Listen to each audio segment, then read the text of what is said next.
might have heard about 2 days ago, yesterday, news broke that Microsoft had bought Activision Blizzard, the gaming company, for a grand total of $69 billion.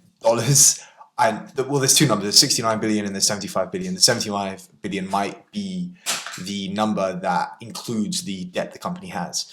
And so I kind of just want to go over a brief overview of why Microsoft is buying a gaming company.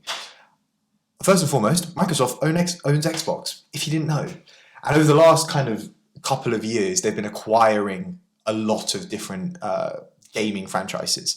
So you've got Minecraft, you've got some other ones that are the smaller ones, and they're slowly just nibbling them all up.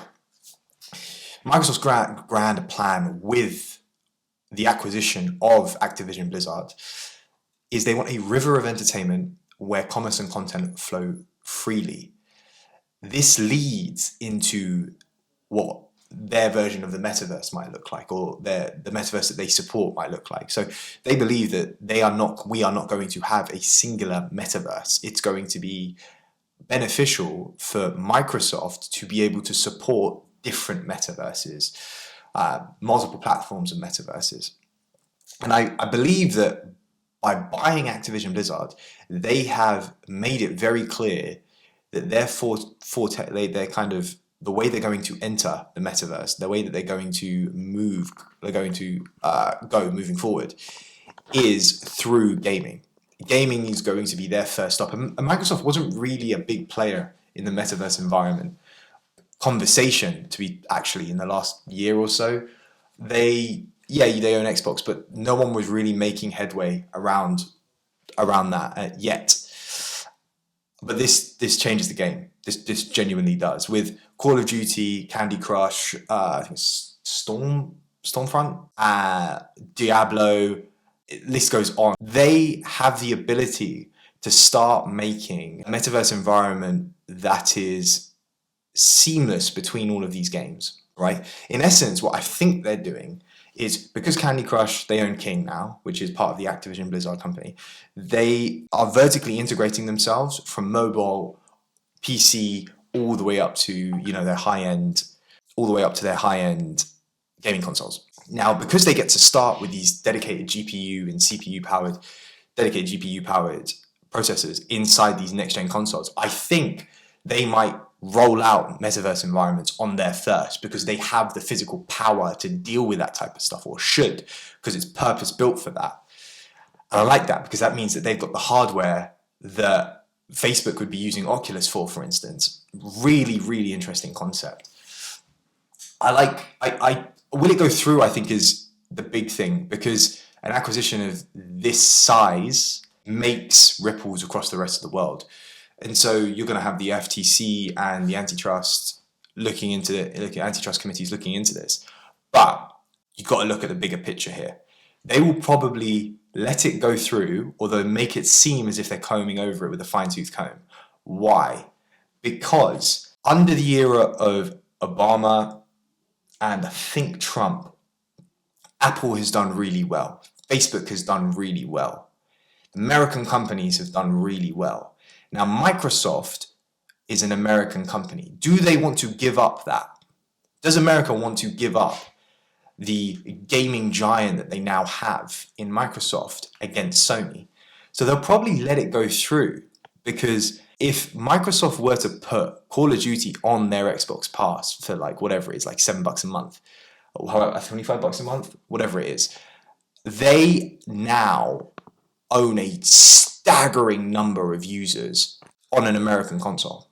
And you've got to kind of play this out, as the USA will want Microsoft to be what Sony is to the rest of the world, right? They want to exert their US dominance. And so you have to look at it in that capacity. While some people may say, no, it's going to get caught out, deal's not going to go through, No, think about it. This is an important moment, because now you've got two companies that are pushing for metaverse environments located in the US of A. America's not going to give that up. They're not going to give up that dominance, because they want to be able to own that. They want to be able to exert their dominance over everything. And as a result, you're going to get two massive metaverse environments, metaverse building platforms coming out of the US of A. I think that's something that a lot of people haven't realized, a lot of people haven't looked at. They're going to go, no.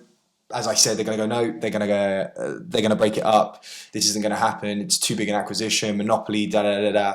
Well, Disney's been buying stuff. They bought up all the movie franchises, all the big ones, Lucasfilms, Marvel, yada yada yada. But that was okay. There aren't any antitrust laws in that. Why? Because it's American. You can't forget that. You can't forget that side of the bigger play. There's something here that we're missing, or the average consumer's missing, and we will be at the blunt end of it. Think about it. What is also interesting is a little bit of a side note. There's a breakup clause in this agreement, in this acquisition. It's a $3 billion breakup clause if the deal does not go through. However, traditionally, what would happen is the buyer would have to pay this breakup clause if the deal doesn't go through. In the case of the Activision Microsoft acquisition, the seller is paying it. Why? The likelihood, I think there's been speculation about this, is that Blizzard needs a sale to cover their ass on something. And there has been, not allegations, but I think there's been a sexual harassment case inside of the company that's been ongoing for years. And the $3 billion might cover the settlement costs, which is absolutely horrible because those people might stay at the company and the culture's not going to change. But again, it's something that's kept on the down low that a lot of people are missing. Did you know that? Let me know in the comments.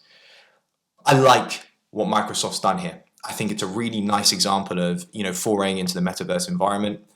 I do think that they are going to now be one of the biggest contenders to get out a metaverse environment within the next 5 to 10 years. And a river of entertainment, commerce, and content is something not to be downplayed. You have a really easy example of a gaming company that also has, SaaS and commerce, social media and LinkedIn. This is going to be a massive power play within the metaverse juggernauts, right?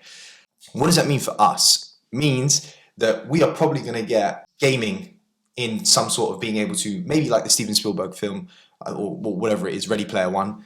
We're going to have that sort of environment where you can move seamlessly between worlds, possibly. You might be looking at a situation where you can move in, you can do your meetings in a Halo. You could go through team work sessions by actively playing these games, and that boosts team morale, and that might be a scenario that we end up in.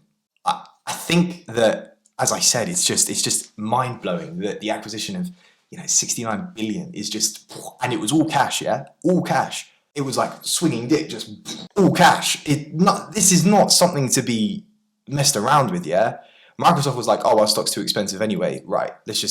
We got it all in cash. Like, that's crazy. I think it might be one of the largest tech acquisitions in human history. And let's hope this goes through for the good of the metaverse and for the good of these environments. And let's make sure that we are not, as a consumer, we're not going to be at the blunt end of this, or is it a sharp edge of this? Whichever one where we get messed over. I'm just astounded. Honestly, I'm just astounded. Kudos to Microsoft, kudos to Activision for helping to make this happen, because I think they need a sale. I think they need a sale. Their stock is down 30%, and what can I say? This is going to be a nice catalyst for this next era of the web, this next era of social media, this next era of gaming. Let's do this. Let's make it happen. I want to be able to play Call of Duty and then take a meeting in the metaverse with my team on Teams, right? And then do team building activities, maybe in StarCraft or Diablo. I think that would be incredible. But let's not get ahead of ourselves. Let's see what happens in the next year, because this isn't going to be wrapped up till 2023, goes smoothly. There aren't any hitches, and we will probably see America asserting their dominance on a world stage through gaming yet again. Thank you for listening, and I hope you enjoyed my thoughts on this. I like this type of video, and I genuinely think that you are too, with the amount of engagement and comments I'm getting, and it's been a fun one. I'm a little tired today, so might have to cut me some slack. Thank you for listening, and I will see you again soon. Bye.